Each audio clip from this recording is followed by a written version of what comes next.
Hello, Namaskar. This is First Post and you're watching Vantage with me, Palki Sharma. Day 2 of the big debate in Parliament with the government and the opposition sparring over Operation Sindoor. Today, the Prime Minister stepped in. We'll tell you what he said on Donald Trump taking credit on jet losses and on why India agreed to a ceasefire with Pakistan. On the other side of the world, Trump is being Trump. He has suddenly taken a tougher line on Russia, giving Putin 10 to 12 days to end the war or face sanctions. We'll tell you what this means. Also, why he's blocked the Taiwan president's visit to New York. Why Apple has shut its store in China, the first time this has happened. How Trump has fact-checked Benjamin Netanyahu on the starvation in Gaza, and should that give some hope to Palestinians? Why China suffers deadly floods year after year. How India's Project Tiger is going global. Why Microsoft is turning your car into your conference room, and who asked for it. Why India has established formal contact with the new regime in Syria.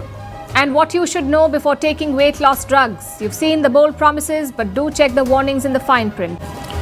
The International Monetary Fund lifts the global growth forecast for 2025, projects a 3% growth up from 2.8% in April. Donald Trump's sweeping tariffs have led to a bigger than expected surge in trade. The IMF has also raised India's growth forecast to 6.4% for 2025-2026 and the next financial year as well.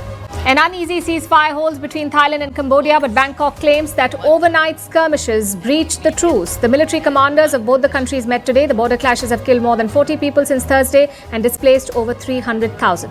US President Donald Trump condemns the mass shooting in New York, calls it a senseless act of violence carried out by a quote-unquote crazed lunatic.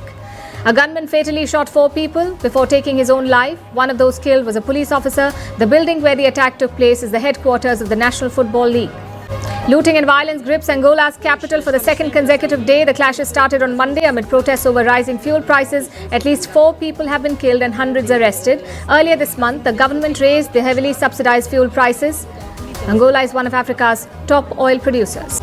And Kazakhstan gets the green light to export coal to the European Union through Russian ports. The approval comes despite sanctions on Moscow over the Ukraine war. Kazakhstan is the EU's largest Central Asian trading partner. It is rich in natural resources but exports through Russia because it is landlocked.